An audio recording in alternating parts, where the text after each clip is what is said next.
Universe நேர்களுக்கு அன்பான வணக்கத்தை தெரிவித்துக் கொள்கிறேன் தோழர்களே. இன்னைக்கு மு.க.ஸ்டாலின் ஒரு அறிக்கை வெளியிட்டிருக்கிறாரு. அவர் நேரடியா நான் வெற்றி பெற்றதாக அறிவிக்க வேண்டும் என்று சொல்லியிருக்கிறார். எங்க குளத்தூர்ல மக்களால் தோற்கடிக்கப்பட்ட ஒருவர் 6 மாத காலத்திற்கு இடையூறு செய்ய மாட்டோம் என்று சொன்ன ஒருவர் இப்ப திடீர்னு தன்னுடைய வேஷத்தை கலைத்து அம்பலப்பட்டு இருக்கிறார் திமுகவின் தலைவர் மு.க.ஸ்டாலின். மழை வந்தா நரியோட வேஷம் என்னங்க கலையும் சொல்லுவாங்க. கெட்டிக்காரன் புழுகு 8 நாளும் போகும்.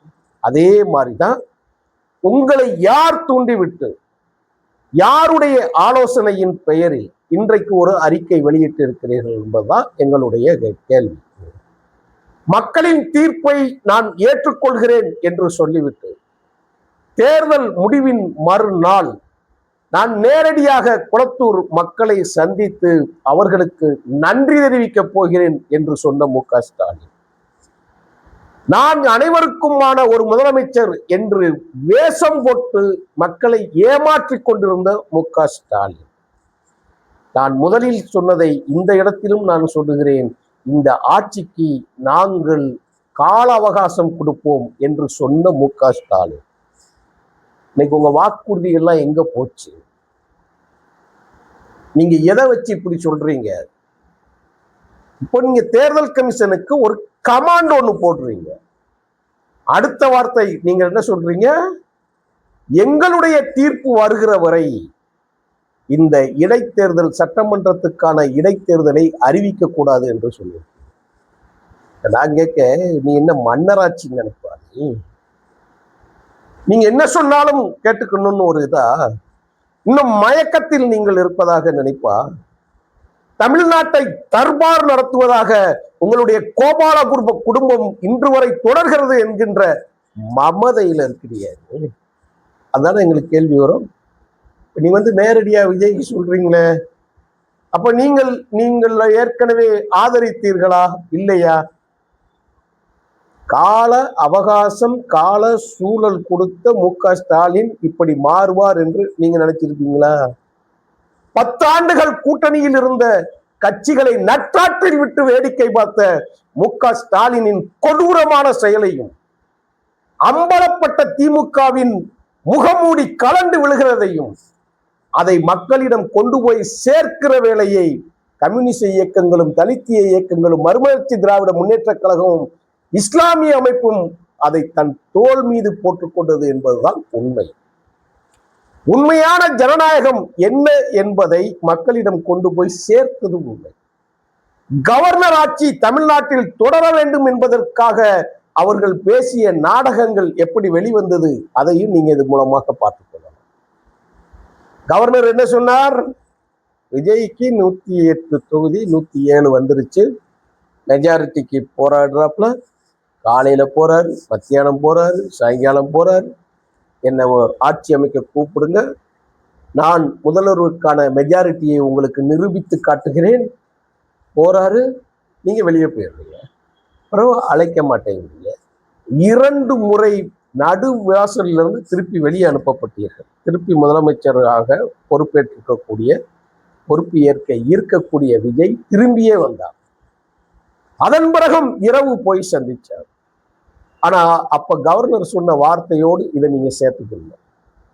இப்ப இவங்க இடைத்தேர்தலை நீ நடத்தக்கூடாது, என்னை வெற்றி பெற்றதாக அறிவிக்க வேண்டும் என்கின்ற மயக்கத்தில் பேசுகிற மு.க.ஸ்டாலின், உன்னுடைய நடவடிக்கையும் 4 மாதங்களுக்கு முன்பாக நடந்த நடவடிக்கையும் இணைத்து பார்க்கிற பொழுது மிகப்பெரிய இக்கட்டான இடத்தில் ஜனநாயகத்தை நீங்கள் நிற்கப் போகிறீர்கள் என்பதுதான் இப்ப நாங்கள் பேசுகிற இந்த குரல். கவர்னர் எப்படியா அதிமுக வேணாலும் கூப்பிடுவேன், திமுக வேணாலும் நான் கூப்பிடுவேன், எனக்கு தேவை மெஜாரிட்டின்னு சொல்றாரு. ஆனா மெஜாரிட்டிக்கு உண்டான லிஸ்ட்டை வச்சுக்கிட்டு போய் நிற்கக்கூடிய விஜயை நீங்க கூப்பிட மாட்டாம இருந்ததுக்கு என்ன காரணம்? அதைத்தான் கள்ளக்கூட்டணி என்று சொல்றாரு. நீங்கள் யார் மீது எந்த வேகத்தில் நீங்கள் பந்தை எறிந்தீர்களோ அந்த வேகத்தில் வந்தது. நீங்கள் அம்பலப்பட்டு மக்கள் மத்தியில் நீங்கள் நிர்வாணமாக நிற்கிறீர்கள் என்பது வெளிப்பட்ட பிறகு இன்னைக்கு நீங்க என்ன பேச வரீங்க? அதெல்லாம் தெரிஞ்சிட்டான், மக்கள் நம்ம மீது நம்பிக்கை இல்லை, வேற வழி இல்லை, நம்ம இது மூலமாகவாது ஜெயிச்சிடணும்னு சொல்றோம். இன்னொன்னு நான் சொல்லட்டுமா உங்களுக்கு? VS பாபு அப்படிங்கிற ஆள்கிட்ட தான், ஒரிஜினல் திமுக கார்ட்ட தான் MK ஸ்டாலின் தோத்திருக்கிறார்.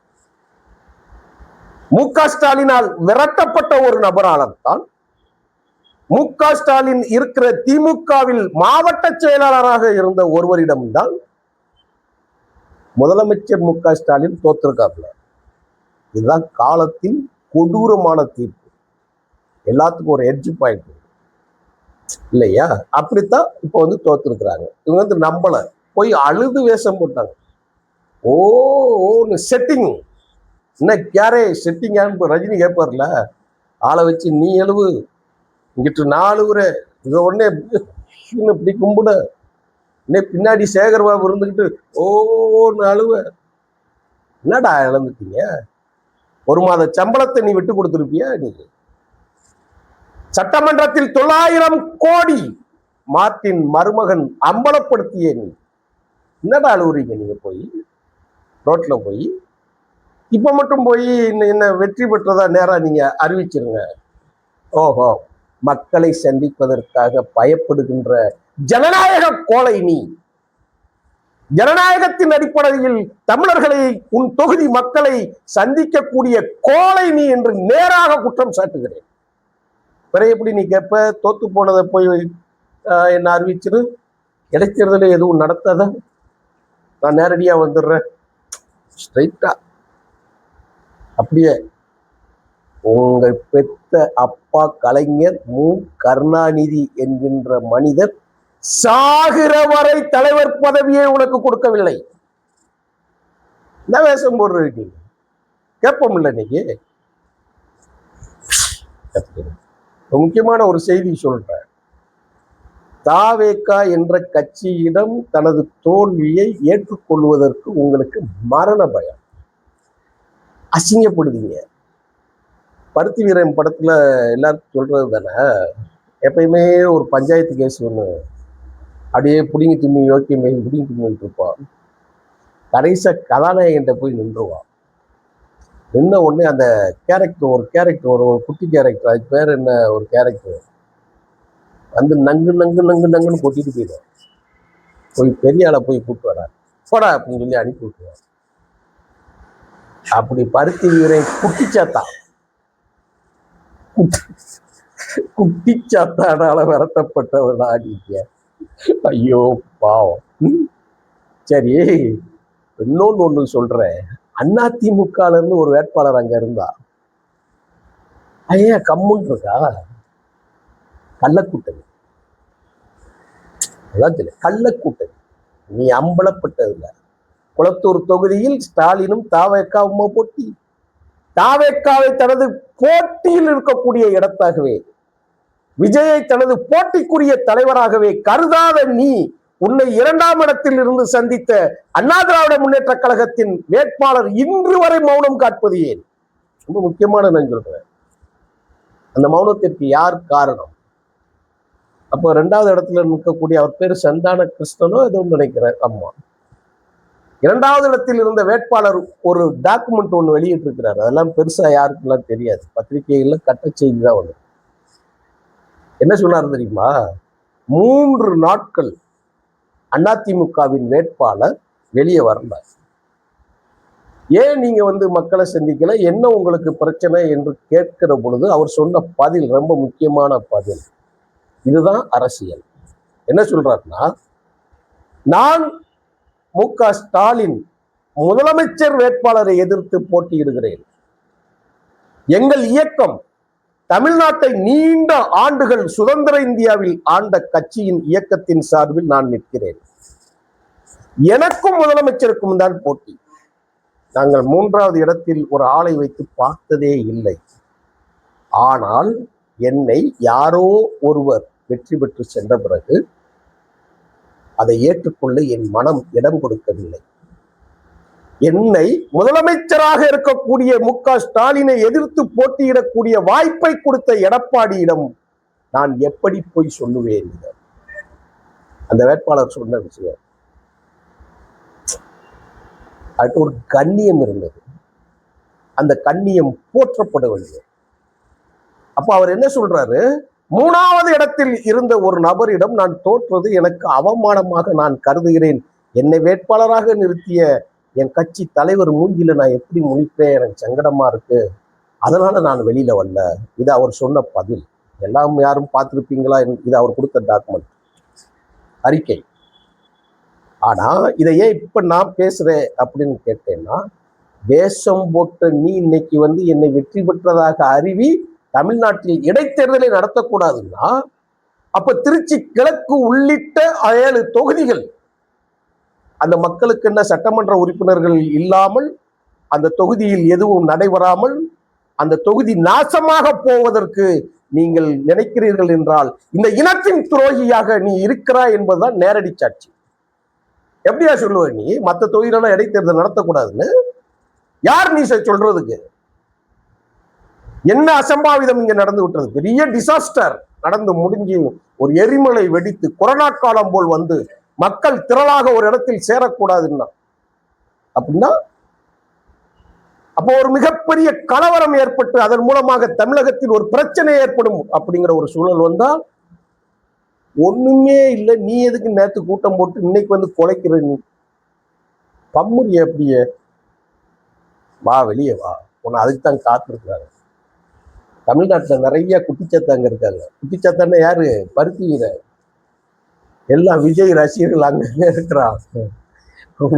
உன்னை வச்சு செய்யறதுக்கு காத்து இருக்கிறாங்க. எனக்கு இன்னும் பார்க்க எங்க ஊர்ல ஒரு கூட்டம் நடந்துச்சு.